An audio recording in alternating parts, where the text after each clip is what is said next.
New episode here on Mental Fitness Stories. This is Redefining Strength with Nikki Taylor, a former professional volleyball player. And we talk about mental fitness, injury, and life after sport. And Nikki here began her journey in professional volleyball, but made that transition and is currently becoming a licensed marriage and family therapist.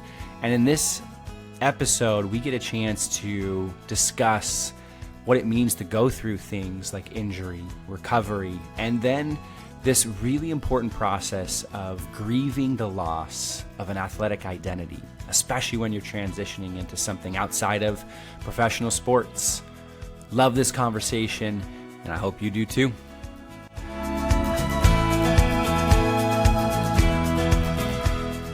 Well, I have with me here Nikki Taylor. Nikki, it's great to see you. Hi, it's so nice to be here with you today. Yeah, we got a chance actually to connect through, as some of the listeners might have heard before, a couple of podcasts that I've been a part of on the podcast Behavioral Health Today. And through that connection, I found out that we had another connection in regards to not only the MFT world and going through that process. As Nikki, I know you are what's considered where you're at, MFT candidate, right? Yep. I'm going to throw associate out there because you totally deserve that. Thank you so much. There is no doubt in my mind. The candidate feels so unprofessional.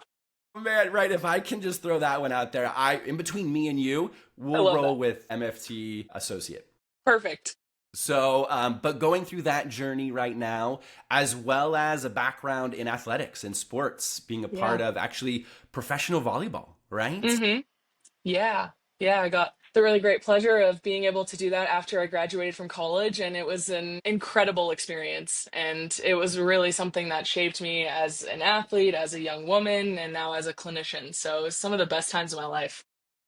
That's so cool. That's so cool. Yeah. I mean, I'm excited to get into that maybe a little bit more as we go. I know with this, right, and focusing on this podcast, the mental fitness portion, I was curious, and knowing that the first time that hit me, like somebody said mental fitness, and I was like, whoa, I kind of like the way that is. Like, there's a difference there that I felt immediately from mental health versus mental fitness.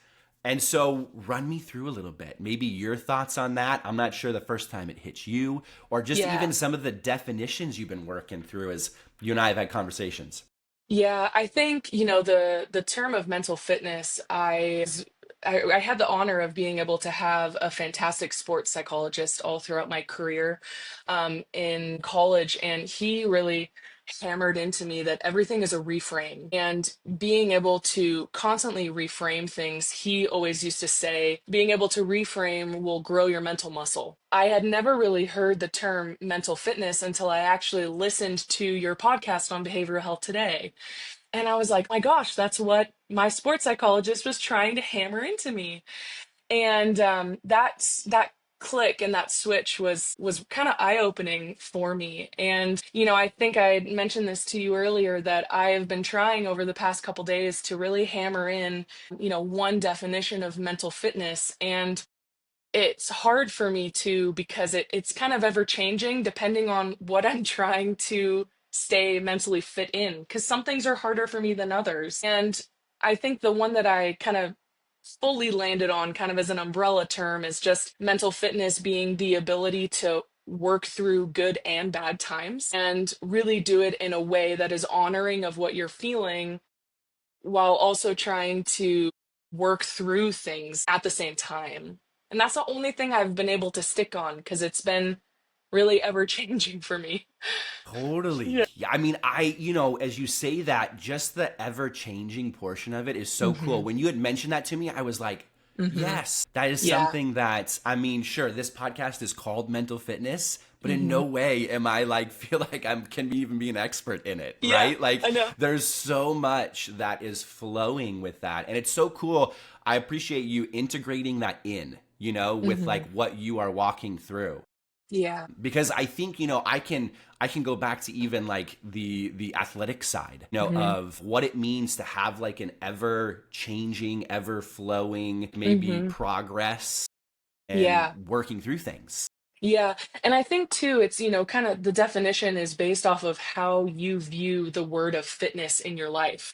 For me, like for 13 years of my life, was forced to go and lift weights, for example. And now that that part of my life is over, I don't want to go into the gym, but I know that I need to because it keeps up my physical fitness. And, it's not a one time thing, it's an ever evolving part of life where you have to continuously work on this fitness. It's not something that you get and then you just have forever and ever. And so trying to have the mentality of keeping it ever changing because I am ever changing, but also knowing that I can't just stop and I shouldn't just stop because I need to have that mental fitness all through my life was a really big realization for me. Yeah. Totally. Right? Like, I mean, the transition there, for one, right? Hmm. In 13 years of such an elite level, Hmm. right? Of a routine that you Yeah. run into, and right, even the difference between like being forced, right? Like, you Yeah. literally, like, it's like, You have to like you go. have Yeah. to. You don't have a choice. There's, yep, there is Yeah. no question in this. Yeah. And then just recognizing too, I think what I hear as well is sometimes the beauty when you were mentioning the ability to like allow space Hmm. Yeah. for this to be an ever flowing, ever moving kind of thing, it kind Hmm. of hit me with a little bit of like, oh, that's kind of freeing. Like I had this Yeah. feel of like it's not so locked in, right? Like Hmm. even my question at the beginning is like this definition, right? Like let's lock it in. Let's Yeah. have the answer already. And I appreciate just the flow that you're Yeah. presenting and like what that means. That's I think that's so important in something like this. Yeah. Thanks. I agree. And I think it's difficult to get to that time because, or maybe to that definition or that feeling, because it can feel kind of scary to like not have something confound, not to have those boundaries, especially for athletes, because our life is so structured. And same thing for high stress professionals as well. Everything is so structured, and so having that definition can sometimes feel safe, but Mhm.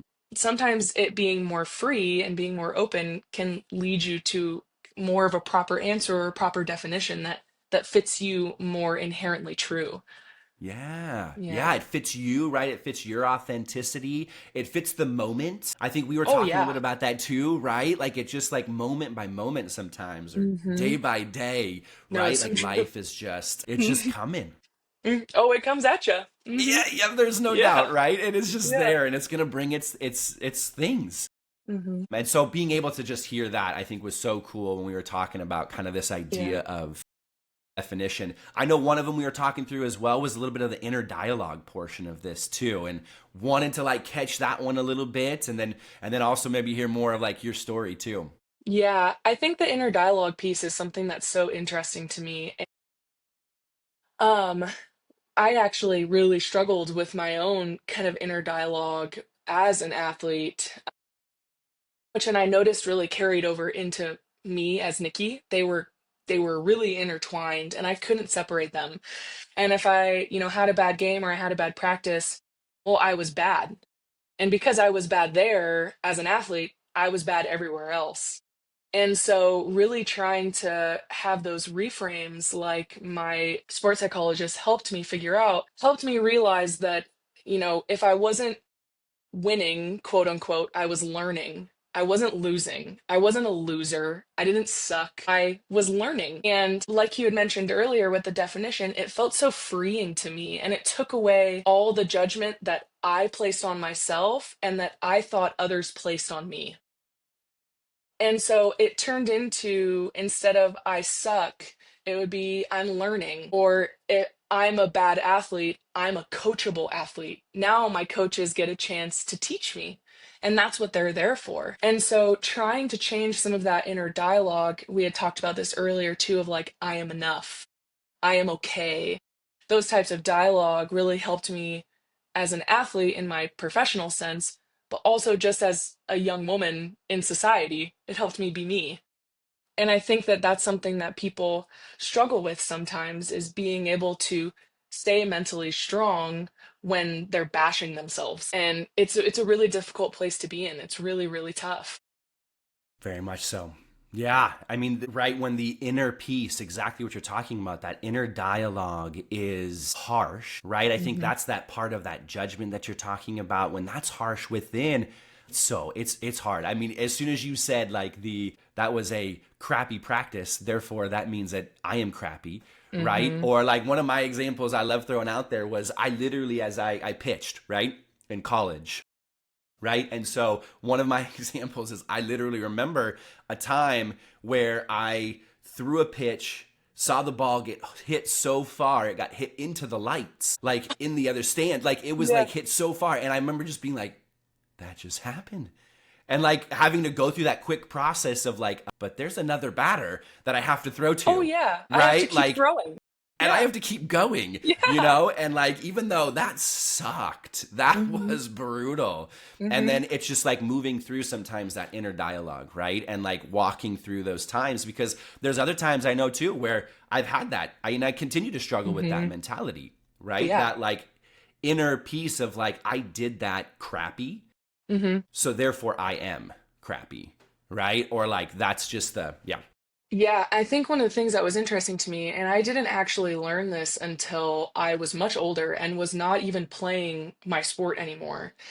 But I noticed kind of in retrospect, whenever I went and looked back at some of the negative self-talk that I had about myself, it was never about others, it's only about me. And I noticed that my negative self-talk was always attributable to my negative self-meaning or my negative core belief. They were always tied together. And, if I had a bad practice, excuse me, or a bad game, it was always, well, I'm not good enough. I am not enough. And that was my core negative belief, my improperly placed self meaning. And that's why I think it was so stuck and ingrained in me, is because it was touching something deeper than what I was as an athlete. And I think that's why it's so hard in those moments to think, well, crap, I have to go throw another pitch. There's more batters. The game's not Mm-hmm. over. I'm not done. Mm-hmm. And so you're wrestling with some of that core negative self belief that you have that's being tapped in that moment, while also on the flip side, having to keep going. You can't stop. And so Mm-hmm. it's this huge battle that's all happening in high pressure, high competition, and high stressing, like anxiety moments. And it's, in our case, that's happening to us at 18, 19, 20. And so that adds a whole nother layer. It is. Oh man, even that alone, right? Like I look back and I'm thinking now of me at that age. I'm like, oh wow, yeah, that's a lot of pressure. Oh, I didn't know how to Right? manage that. Heck Not no. at all. Not at No. all. And walking through that. And, I think one of the things that I do here as well, and maybe you can fill me in more, just kind of the journey for you is whether it's, Hmm. going through the times of volleyball. And I know you've already mentioned, right? Like the sports psychologist that was there and that was helping in those Hmm. moments. I think one of the things that kind of like I find my passion in some of this is looking Hmm. back at my journey and going, But yeah. that would have been so cool to have. Like, Hmm. I wish, in this case, for me, Hmm. I didn't necessarily have, someone that was maybe guiding in some of those moments, but I hear it and I'm like, that would have been so cool. One of my Yeah. parts of my story too is like an injury that I went through Hmm. and a pretty severe one and trying to like get back to the Yeah. place that I wanted to be. But yeah, anyway, Yeah. fill me in a little bit on kind of maybe some of your journey, whether it's that professional world and Yeah. and going through. So I think I had kind of a very similar injury experience that you had, but I actually didn't have as severe of an injury as you experienced until I was actually at the very end of my career.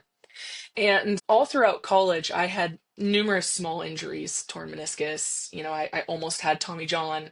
I had some shoulder issues, broken ankle, blah, blah, blah. Smaller, more minute issues that I was able to come back and play in. And it was funny because I was always, when I was in those experiences of being injured, quote unquote, I was always so angry. Like it was just anger. And, I was angry that I wasn't able to practice. And I was angry that a surgeon was making me wait 4 weeks when I felt fine at 3. And it was just, I was so angry all the time.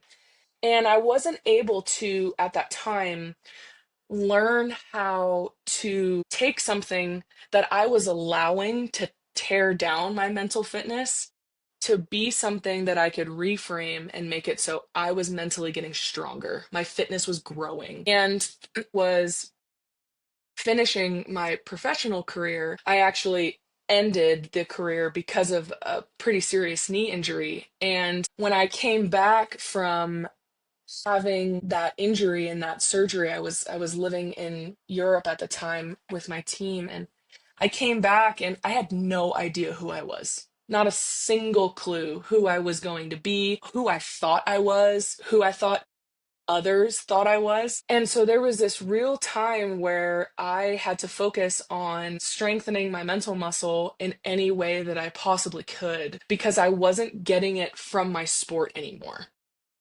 And so trying to be really, um, trying to have some kind of unconditional positive regard with myself Mhm. and trying to be like really open and honest and non-judgmental with some of the ideas of what I thought I wanted to be was Yeah. kind of what saved me in that moment because I was so incredibly lost and I had never had that before in all my other injuries. So that was kind of my abbreviated experience of some of that, Yeah. some of those Yeah, for experiences. sure. I mean, you whether it's right throughout, the right your career, Hmm. and what that means, even as you were naming some of the other injuries, I was like, that's kind of big. That's kind of big. I mean, I get it, like those take time, right? Yeah. And but like Hmm. walking through the anger Yeah. piece, I think that one right Hmm. there, recognizing the connection of how important, something like Hmm. whether it is not only playing like a sport that you love, Hmm. right? Being a part of that for a part of that amount of that time, a team, and Yeah. then I think the identity portion that you're like hitting on big time Hmm. right there, and just Hmm. recognizing that when some of those moments, whether it's the 3 weeks or the 4 weeks or whatever that could be, Hmm. like it's taken away from you Well, for for sure. a period of Uh-huh. time, Yeah. and And then I, ending your career that way. Go ahead. no, I was just going to say that I think some of that identity piece, I think what I didn't have when I was younger that I have now looking back at it, like you had mentioned with some of the things that you enjoy looking back at and wishing that you had some experiences. One of the things that I now have that I wish I had back then was the mindset of like, it's okay to not know. It's okay to be angry and it's okay to like sit in those feelings. I can hold both. I can be angry, but I can also be going through my rehab, or I can not have absolutely zero clue on planet Earth of who I am because everything I thought I was is gone. And I can just sit in that and also at the same time hold that I'll be okay. And I wished I would have had that, but I have it now and that's great. But Mm-hmm. hindsight's always 2020. So I think being able to sometimes like just be okay with where you are, even if it's not where you want to be, can be really helpful for some of those experiences like you're bringing up that are significantly more challenging and do take a lot of time. Yeah. Yep, definitely. I mean, I think the dual piece that you Mhm. provided there, right? Like is so important because Mhm. I think so often it's one or the other.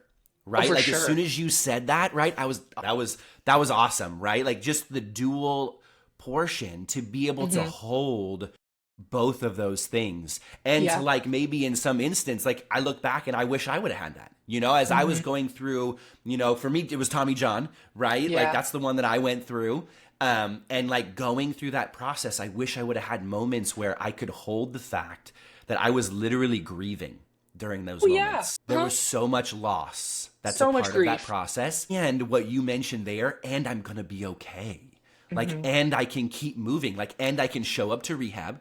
Mhm. I'm gonna be okay, even though it Yeah. hurts like hell.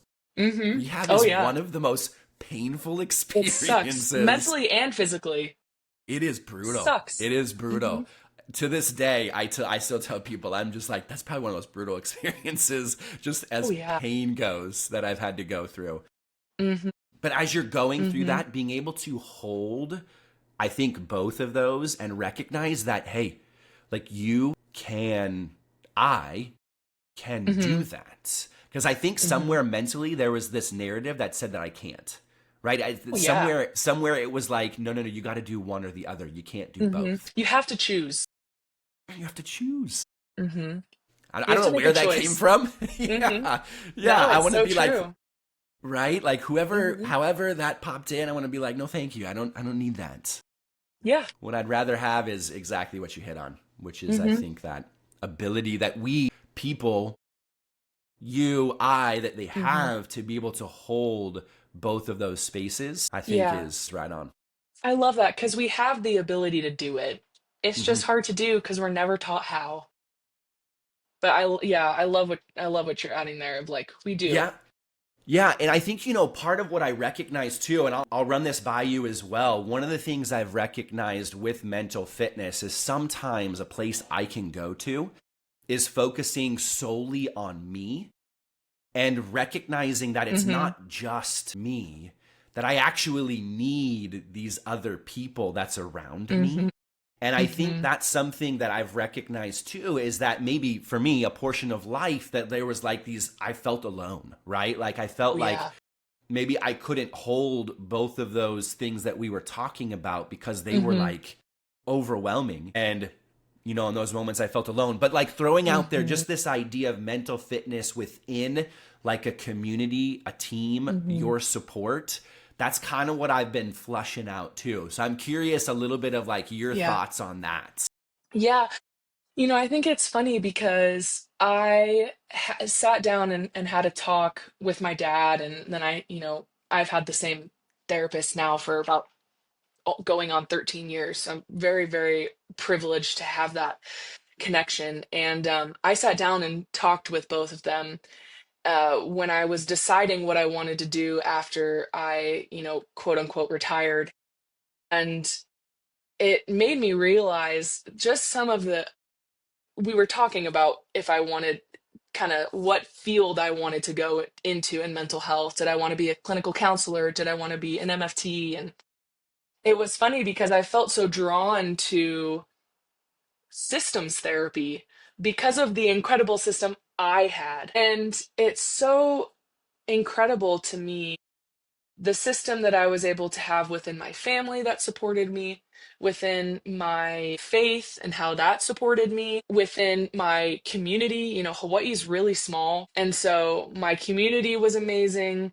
My teams, my coaches, my therapist, all these types of systems that I had to help me get through these experiences. And as I have started working more in systems therapy now as an MFT, it's really helped me realize how crucial a supportive system can be for an individual, especially one that's going through that grief and that loss that you had brought up, because it feels so incredibly alone when you have lost something that is so crucial to who you pin yourself as within your own identity. And I think the interesting thing that I've noticed clinically now is that sometimes the system can actually unconsciously and unknowingly kind of like reinforce a negative self-meaning that is popping up when you're within that recovery period or when you're in a period where you're kind of struggling. Or it can be like something that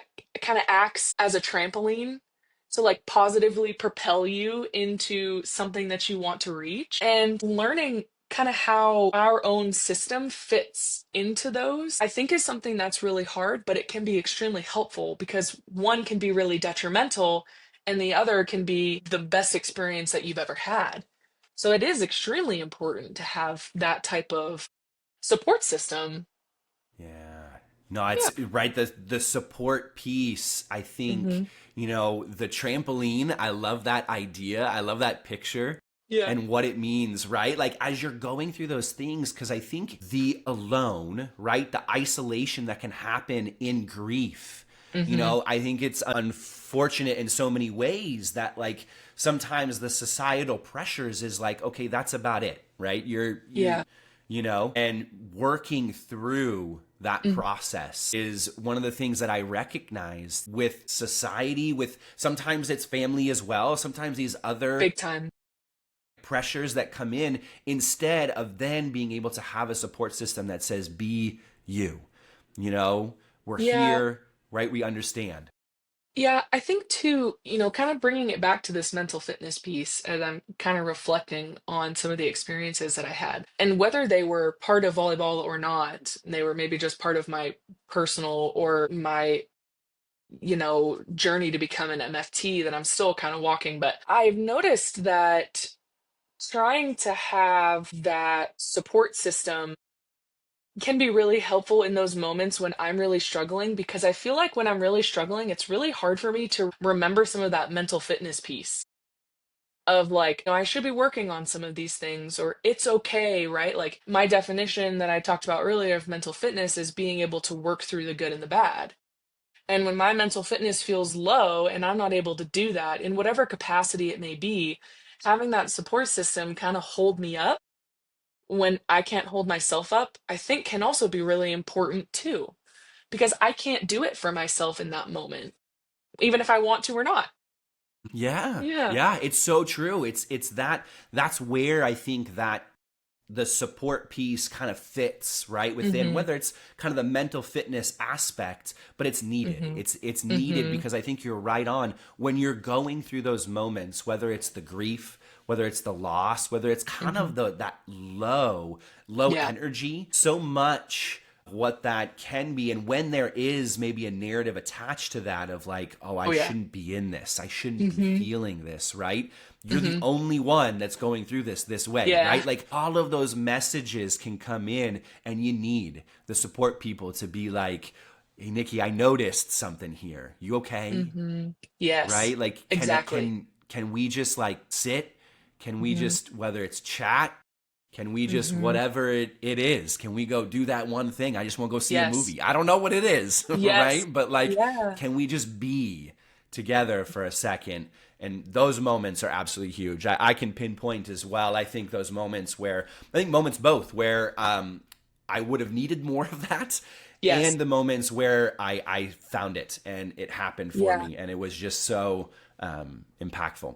Yeah. And I think too, the fun experience of getting to be that for someone else and them Yep. reaching out to you for that, I think is Yeah. like, at least for me, it really makes me feel really loved because they trust me to be brought into their lives in that way.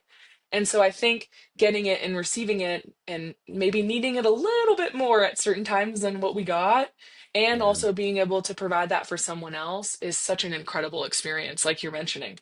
Yeah. Yeah, Yeah. it's so beautiful, it's so impactful. Mhm. Yeah, there's so much that's a part of it. Let me as well, I'm wanted to hear maybe from you as we're just flushing out, so much of this Mhm. stuff and going through it. Maybe for you what you've recognized as a few strategies or a few Mm. tips to be able to kind of leave some people with that say, "Hey, as I've walked this, maybe try this out," right? Maybe sit with it a little bit. I mean, I can already pull out some and it'd be cool to be able to review those, but hit me Yeah. with a few of those and some of your thoughts on that. That'd be great. Yeah. So I always like to say that giving and receiving books is my love language. Mm, So books are a huge part of my life. And I have a book that was really impactful for me when I was in college and kind of throughout my professional volleyball career. And then I also have one that was really impactful for me within my kind of developing career of becoming an MFT. yeah. I can share those with you. One of them is called Mind Gym: An Athlete's Guide to Inner Excellence. And I'm not sure if you've ever read that book, but I cannot recommend it enough. I actually have like 50 copies of it that I just like hand out to random athletes. So cool. Yeah, and then That's awesome. it's such a good book, my gosh. And then Yeah. I also really enjoy a book by Irvin Yalom that's called The Gift of Therapy. Um, I can't say enough how much that book actually changed my realization and expectation of what I thought therapy was and what it actually should be. So I really loved that one and really enjoy reading. So that's a big kind of like strategy or tip that I've used in my life. Yeah.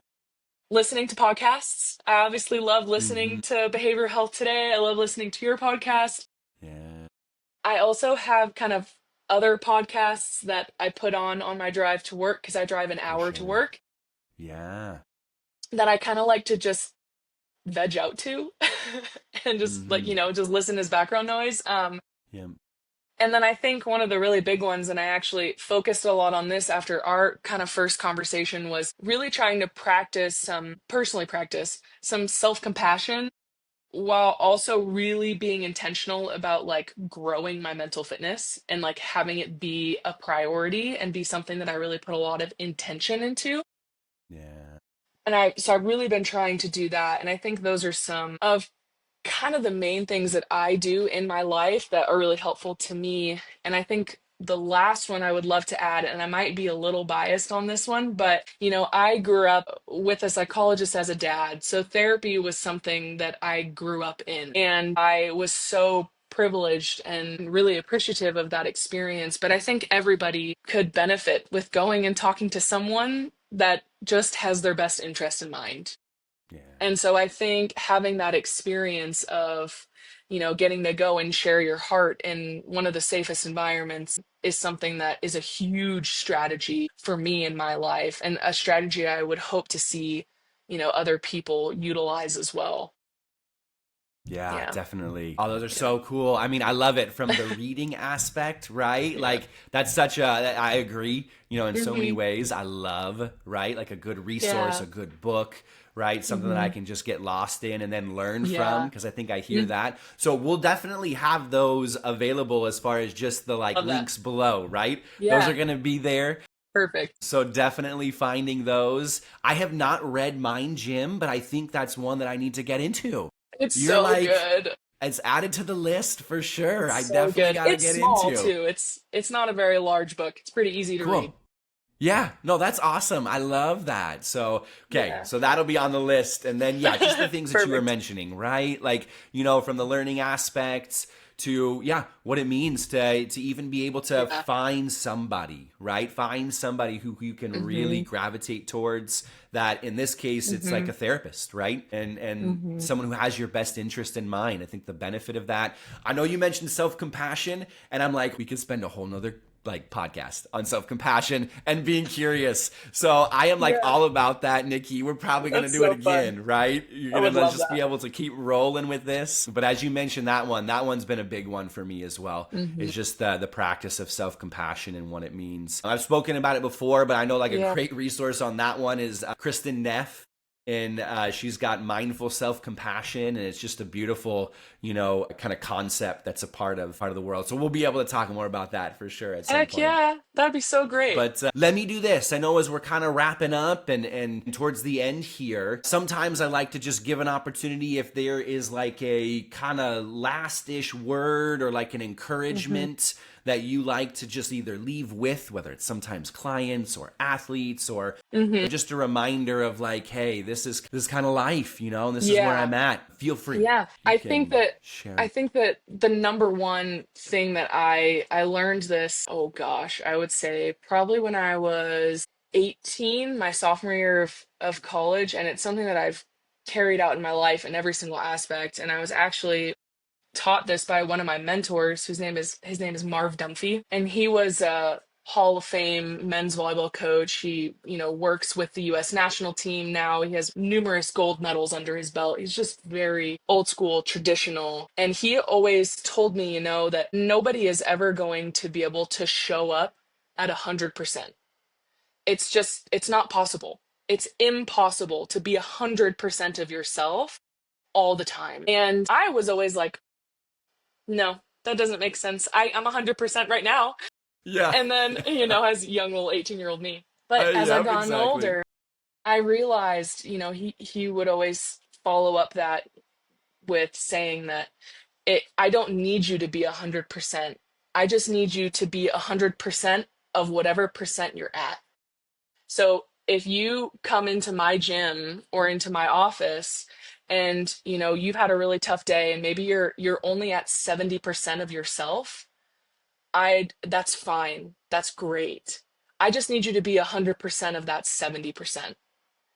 And that was really, really impactful for me. And I try to implement that as much as I can every day in my life because I'm never going to be able to be 100%.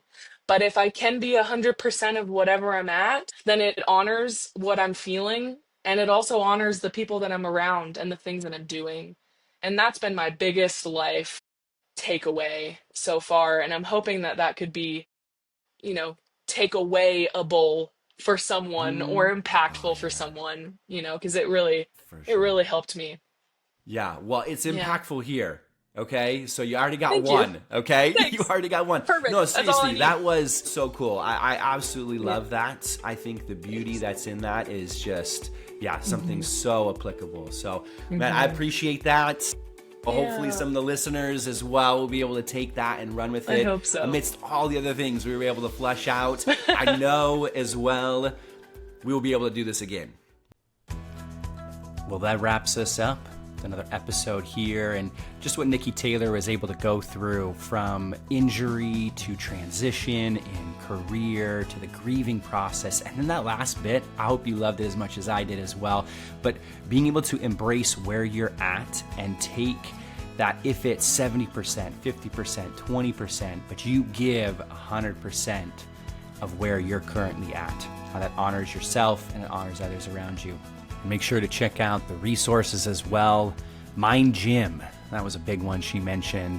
We'll have those links down below to make sure to check out.